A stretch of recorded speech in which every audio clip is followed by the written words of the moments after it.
வணக்கம். பொச்சாவாமை அதிகாரத்தின் 3வது குறளை நாம் பார்க்க இருக்கிறோம்.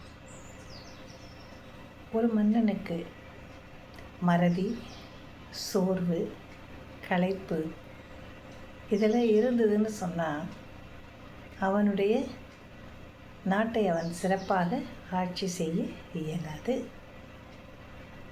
இந்த குறள் எப்படியெல்லாம் இருக்கக்கூடாது என்பதை நமக்கு தெரிவிக்கிறது.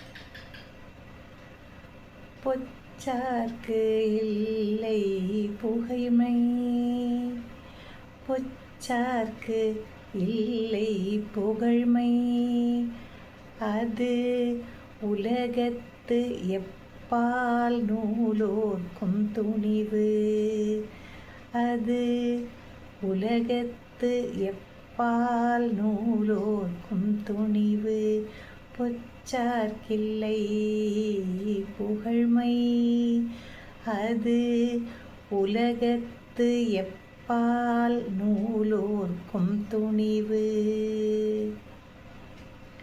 மறதி, சோர்வு, களைப்பு, கொண்டாட்டங்களில் திளைத்து தன்னுடைய முதன்மையான வேலைகளை அல்லது பணிகளை மறந்து விடுதல் போன்றவை ஒரு மன்னனுக்கு இருந்தால் அவர்களுக்கு எந்நாளும் மங்கா புகழ் கிடைக்காது.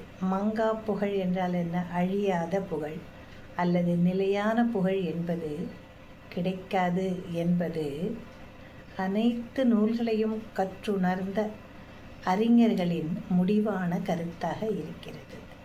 எவ்வளவு நூல்களை படித்திருக்கிறார்கள் என்பது பெரிதல்ல. அந்த அறிஞர் பெருமக்கள் எல்லாரும் என்ன சொல்கிறாங்க? மன்னா, நீ உன் நாட்டு மக்களுக்கு செய்யக்கூடிய அனைத்து நன்மைகளையும் உனது கடமைகளையும் திறம்பட மறதியின்றி செய்ய வேண்டும்.